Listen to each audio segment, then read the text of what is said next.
Hey guys, welcome back. I hope you're having an amazing day. Let's get right into the stories. The first one is a pro-revenge story. This time last year, our tech company went through some serious downsizing, laying off people left and right while piling more work on those of us who remained, and not even giving us a decent raise. We're a small outfit with under 200 employees, trying to hang on to our government contracts while the big dogs like Amazon Cloud are circling to replace us in the next decade or so. The government folks love working with us because we're specialists who treat them better than the big impersonal contractors who don't give them the time of day. They axed 30 people from my team of 50. So now 20 of us are doing the work that used to be split between 50, and we're not seeing a penny more for it. We get paid a flat rate per month, no overtime, no sales commissions. That'll be important later. I've always been a stickler about reviewing every single contract, no matter how small, putting in long hours to make sure we cross every T and dot every I. The government procurement process is glacial and they're paranoid about risk, so a lot of clients start tiny with a modest 4 or 5 figure deal. If all goes well, that can blossom into an 8 or even 9 figure contract down the road. With the skeleton crew, I was struggling to keep up and contracts were piling up fast. The sales director, in a different department than me, had it in for me because I was slow and always caught them trying to pull a fast one by overpromising or doing something shady. The government clients loved me because I'd level with them about our capabilities and limitations instead of just telling them what they wanted to hear. But the sales guy hated that I was supposedly tanking deals.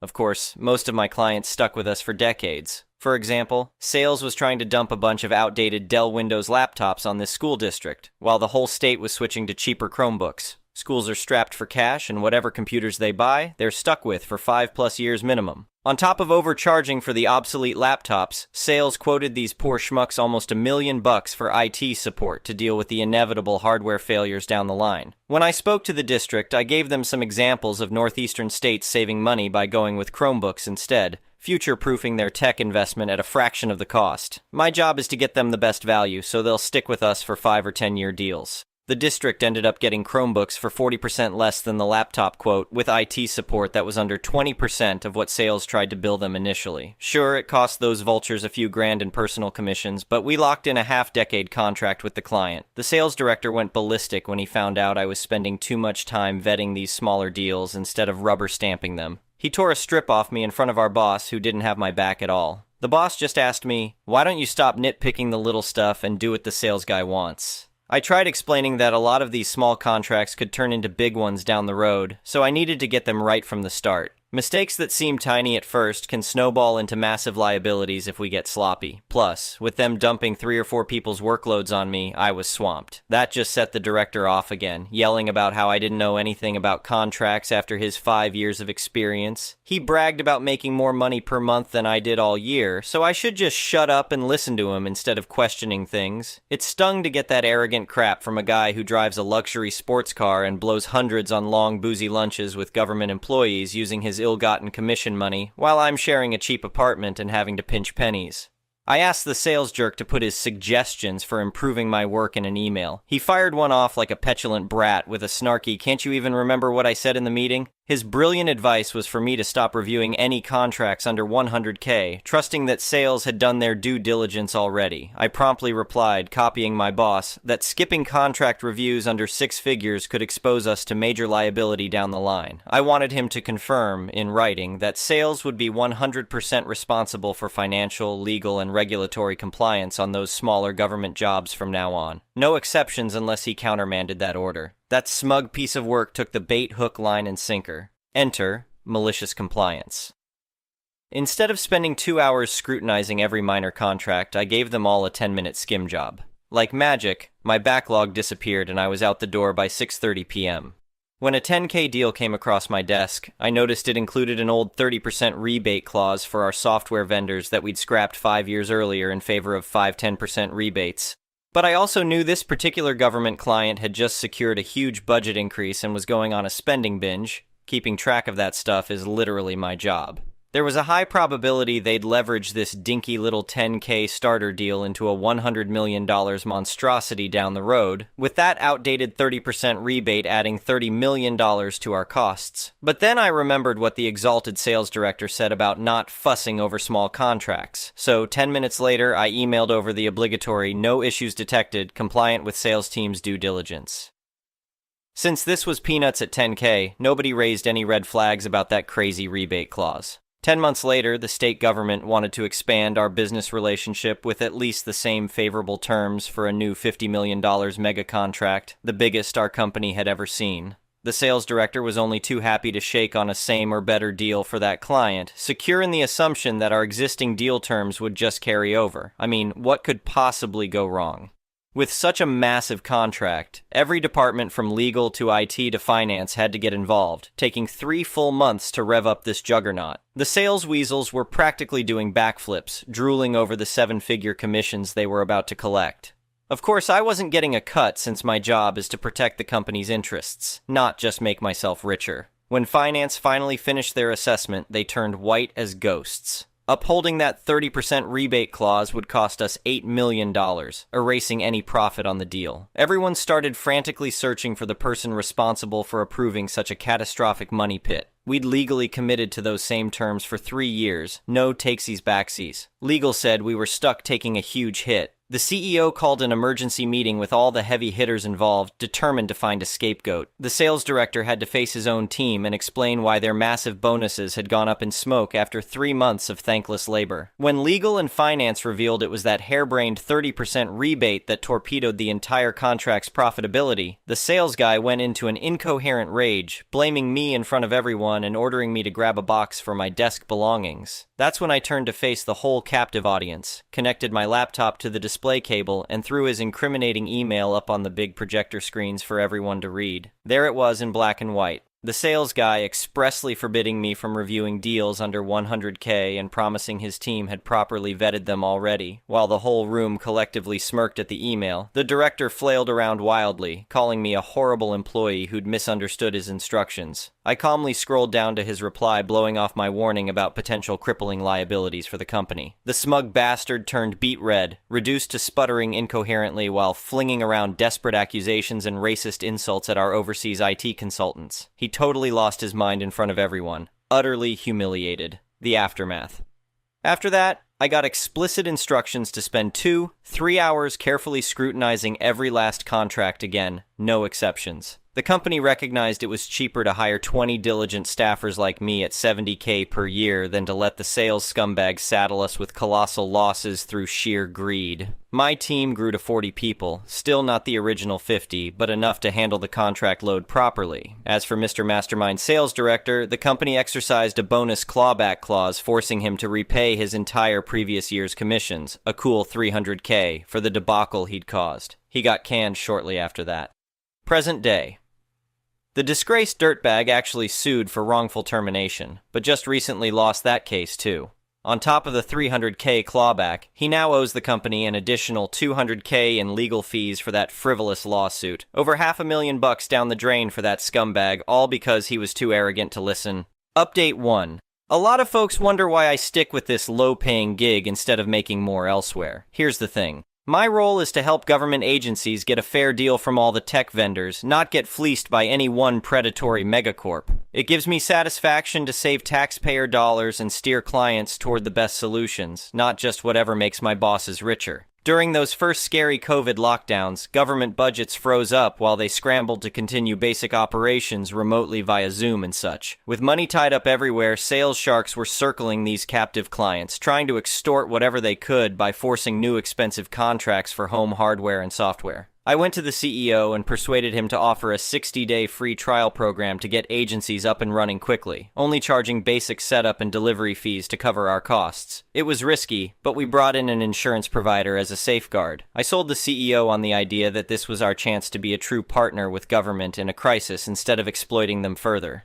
The sales vultures grumbled for a few weeks, but then realized all these new clients were re-upping with paid contracts because we'd treated them so well, choosing us over much larger firms that routinely bribed officials with fancy steak dinners and tickets to sporting events. While I can't name names, let's just say some major government bodies in places like New York and Florida took advantage of that trial program early in the pandemic. It built a lot of valuable goodwill. Despite all the extra revenue we've pulled in thanks to me pushing that ethical move, the company's still nickel and diming us with crap 3% annual raises that don't even keep up with inflation. I've got some decent job prospects lined up to explore once I've recharged a bit.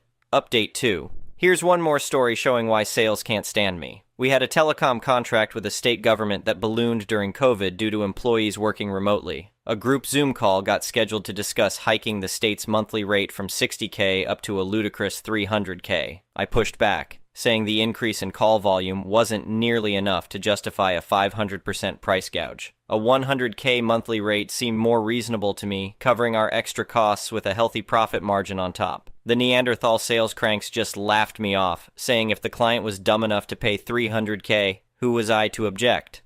The bosses backed the revenue humpers and told me to shut my mouth. While they finalized that sketchy contract, I muted myself and minimized the Zoom window to work on other tasks, assuming the call would end soon. After everyone said their goodbyes, I vented out loud about those greedy wolves trying to take advantage while the whole country was suffering through the pandemic. A coworker messaged me a few minutes later. Turns out I hadn't actually disconnected from the Zoom session, and my crude insult got broadcast to everyone right as the call ended. Nobody confronted me directly, but it really rubbed the sleazeballs the wrong way. Look, most of the newer sales hires aren't so unethical. They're younger folks eager to actually provide value, not just push overpriced junk. But any contract over a certain size automatically gets handled by the old guard jackals in sales leadership. The same corrupt vultures from my first horror story here. Some things never change. The next one is an entitled people story. I've lived in my house for over 20 years now. It's nothing too fancy, just a nice little 2-story home on a quarter-acre lot out in the suburbs. The neighborhood has always been pretty quiet and drama-free, which is exactly what I was looking for when I bought the place. That all changed a few years back when the people next door sold their house. The new owner who moved in was this brash, loudmouthed guy named Chad. I could tell right away he was going to be trouble. The first week he was there, he came knocking on my door to introduce himself. When I answered, he barged right in like he owned the place and started telling me all these big plans he had.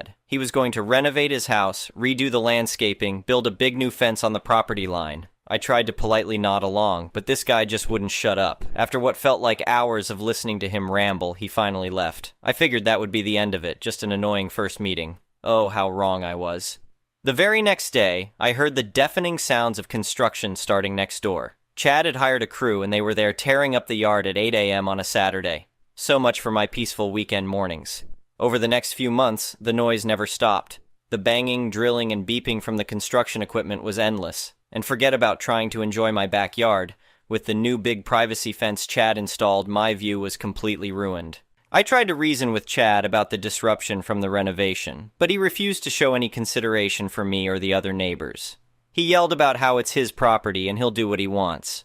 My polite requests clearly meant nothing to him. Once the renovations were finally finished, I thought maybe things would get better. Man, was I wrong again. After living there a few more months, Chad's horribly obnoxious personality really began shining through. He was always getting into loud arguments with his wife that the whole block could hear. He blasted music from his garage late into the night, and whenever I'd see him outside, he'd make snide comments about my landscaping or my car or whatever else he wanted to complain about that day. The guy was just an all-around jerk. Fed up with Chad's awful behavior, I decided to build a privacy fence of my own. I carefully reviewed the plat survey to make sure I erected it right on my property line, not an inch over on Chad's side. I just wanted to block this guy out of my life as much as possible. Chad immediately lost it when he saw the fence going up. He came storming over, red-faced, screaming at me that I was encroaching onto his precious property. I calmly explained that I had every right to build a fence on my own land, but he refused to listen, just kept shouting and making threats. Eventually, he stomped back to his house, but I could hear him cursing me out even from inside my home. This man was completely deranged. I knew right then this situation wasn't going to improve unless I stood my ground. Just as I expected, a few weeks later, a process server showed up at my door, slapping me with a lawsuit from Chad. He was suing me for trespassing and property damage from my apparently encroaching fence. I was fuming reading his claims in that paperwork. This lunatic genuinely believed my new fence extended over onto his land. He was clearly just looking for any excuse to harass me and drag me into court. But I wasn't about to cave in to Chad's bullying and intimidation tactics. I immediately called my lawyer and had him prepare my defense. I provided him with a copy of the survey proving the fence sits squarely on my property. I also gave him photos chronicling Chad's erratic, threatening behavior toward me. With my lawyer by my side, I showed up to court on the hearing date fully prepared and confident. Chad strutted in with a conceited sparkle in his eye, clearly expecting me to crumble and back down. Boy, did I love wiping that smug look off his face. As soon as Chad presented his fabricated evidence and wild accusations to the judge, my lawyer calmly rebutted with the land survey and corroborating photos. I also gave my testimony detailing Chad's harassment campaign against me. Watching Chad shrink in his seat as I spoke was so deeply satisfying. Here was this pathetic, petty little man who thought he could bully and intimidate me into submission. But I didn't cower in front of his deceitful allegations. I stood tall with the truth on my side. The judge saw right through Chad's tissue-thin case and lies. He swiftly dismissed the lawsuit and sternly warned Chad against any further frivolous legal action. The defeated look on Chad's face as the gavel slammed down was priceless. Chad tried to get in my face with more threats as we left the courtroom, but my lawyer shut him down real quick. With no case left and no credibility, he had absolutely no leverage over me anymore. It's been few months since that victorious day in court. Chad remains as much of an obnoxious pest as ever, but I hold my head high knowing I beat him at his own game. My fence still stands proudly right where it belongs. This experience has taught me that I shouldn't be intimidated by bullies like Chad. As long as I stand my ground with the facts and law on my side, justice will prevail in the end. Chad's desperate lawsuit was dismissed, and now it's him who has to deal with the consequences of his childish behavior. The next one is a petty revenge story. When I, then 19M, was home for the summer from college, my sister, then 17F, was reveling in being the only child in the house. My sister is the baby of the family and act likes it. We generally get along, but she could occasionally be a spoiled brat. I am the opposite of my sister. For most of my childhood, I was a bit of a doormat, classic middle child, very well behaved and under the radar. I didn't fight back much, did as I was told, and generally behaved. The biggest shakeup I brought to the family was when I came out as gay at 17. No one was really bothered by it, and my family is generally pretty supportive. Still, it was a difficult thing to process, and I am glad I got to the point I have today. This is relevant to the story. Now, at the time, I was a much better and more responsible driver than my sister, and as a condition for staying at home for the summer rent-free, my parents would occasionally ask me to drive my sister to and from places they didn't want her driving, usually longer distances or on the highway. For the most part, I did not mind. I love my sister, and we generally get along very well. But like I said, she can occasionally be a real brat and has trouble when things don't go her way. One night, my sister had gotten tickets to attend concert with a boy she liked. As my aunt and uncle were in town and my parents wanted to spend the afternoon having a few glasses of wine out on the patio, they asked if I would be okay driving my sister to the concert that evening. I accepted and figured that was that. My sister and cousins decided they wanted to look at some new outfits and asked me to drive with them to the mall. Being the good brother cousin I was, I piled them into my car and took them to the mall. All was well until my sister decided I was getting on her nerves over something and we got into an argument. Wasn't a big deal until my sister, visibly annoyed, rolled her eyes and said, "You don't have to be such a faggot about it." I saw red. I had been called this word before and have been able to shrug it off, but from my own family, I was not going to take it. I could have yelled, argued more, or even stooped to her level, but it suddenly came over me what I was going to do. It was simple. I was not going to drive her to the concert. I told her as much, and she smirked to tell me, yeah, right, like mom and dad are going to be okay with that. Now when we got home, I went to my parents, explained what happened, and let them know I would not be driving her to the concert. To my complete lack of surprise, they took her side and explained to me they understood I was upset, but I would still need to take her to the concert. My sister's smug look was all I needed. No, was all I said. My parents seemed confused and then explained that that was not an option. I simply said, "You cannot make me. I do not care what you do. I will not drive her." Years of resentment over having to be the good sibling finally spilled out, and I simply said no. My parents, a few glasses of wine deep, tried everything. They threatened to ground me, yelled at me, threatened to take my things, got in my face, and I held my ground. I told them I would take any punishment they wanted, but no one could force me to drive her. At one point, I even looked my father in the eye and said, "Tell me it's okay for her to call me a faggot. Tell me it's okay for anyone to do that." And my parents didn't know what to do. They were too drunk to drive, and it was too late to ask anyone else. My sister refused to apologize, but as we got closer to the time we had to leave, I could tell she was starting to panic. The rage on her face was building up, and it was the sweetest revenge I could ask for. For once, she wasn't going to get her way, and there was nothing she could do about it. Nothing would make me do it. This was the hill I would die on. My sister ended up missing more than half of the show and cried the whole night. It's what she deserved. As for me, my parents never even ended up punishing me. Maybe they were too stunned to do anything or more likely saw that I was right. But from that point on, I had no problem setting boundaries as needed. I could be kind, but I wasn't going to be my family's doormat. Thank you for watching. I would really appreciate it if you could like the video and subscribe to our channel if you haven't already.